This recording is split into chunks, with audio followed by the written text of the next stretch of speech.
Assalamualaikum warahmatullahi wabarakatuh.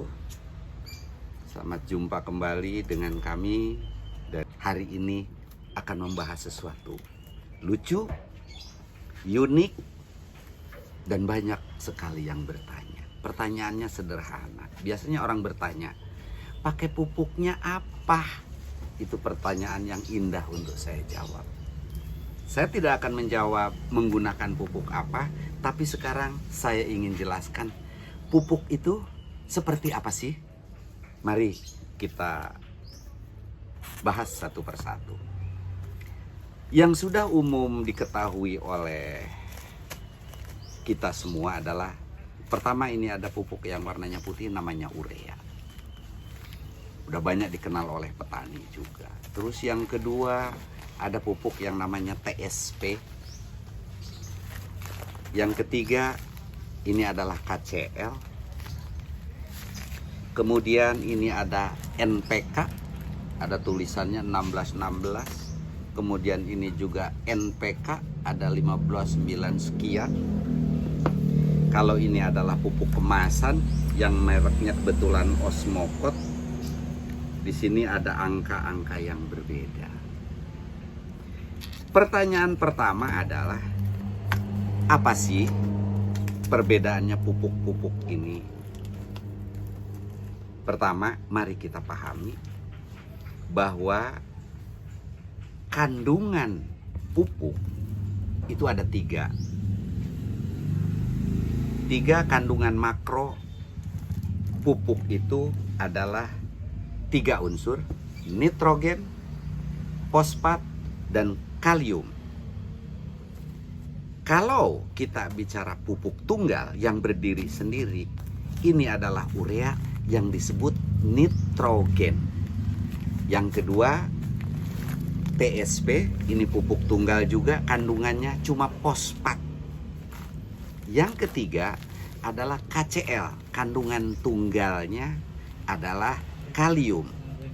Jadi, kalau urea, TSP, dan KCL digabung jadi satu, jadilah NPK. Kebetulan pupuk ini namanya NPK, bukan Osmokot seperti ini. Jadi NPK itu adalah kandungan yang ada di dalam pupuk: nitrogen, fosfat, dan kalium. Ya, jelas? Yang kedua, secara fungsi, nitrogen berfungsi untuk menyuburkan daun, atau nitrogen dibutuhkan untuk pertumbuhan tanaman di stadia awal. Tanaman-tanaman kecil membutuhkan urea. TSP adalah untuk membantu menumbuhkan akar dan batang dan memperkuat buah. Itu adalah TSP. Sementara kalium berfungsi sebagai metabolisme yang mengatur, mengantarkan semua unsur-unsur yang dibutuhkan oleh tanaman diangkut oleh kalium ini. Lalu apa sih bedanya dengan NPK ini? Jadi bedanya, ini adalah pupuk tunggal yang hanya mengandung satu unsur, sehingga kalau mau kita aplikasikan lengkap harus kita campur.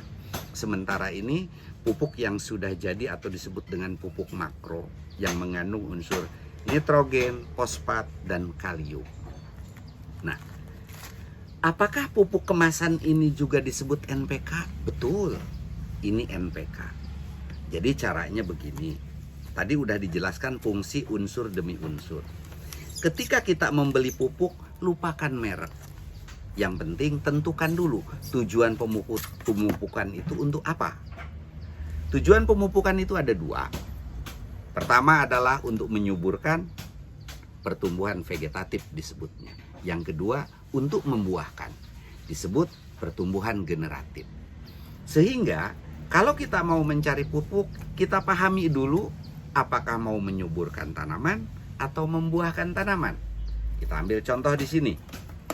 Ini mereknya sama, Osmokot, tapi yang satu ini adalah komposisinya 17, 11, 10. Yang ini ada angka di sini 13, 13, 13. Kemudian yang di sini ada angka 6, 13, 25. Apa sih arti angka-angka ini? Pertama harus kita pahami bahwa angka yang tertera di sini udah merupakan hukum internasional. Angka di sini menunjukkan susunan daripada komposisi NPK, nitrogen, fosfat, kalium.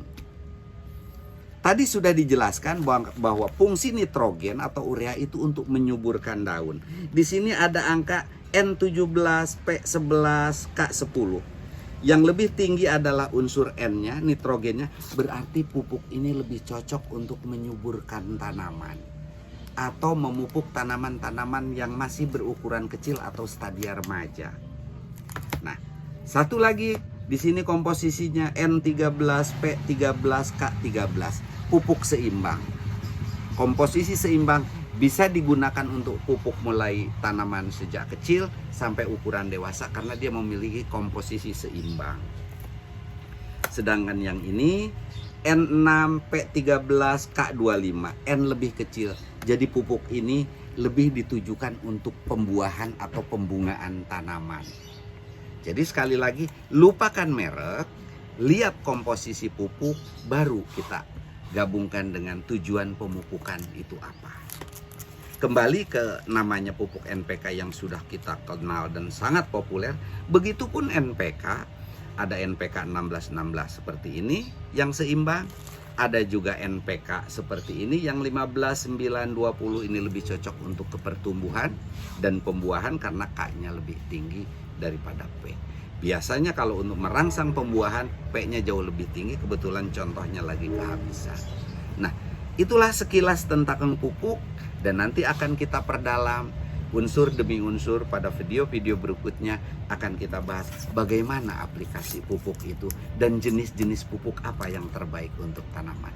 Oke, salam sukses, semoga kita sehat selalu. Assalamualaikum warahmatullahi wabarakatuh.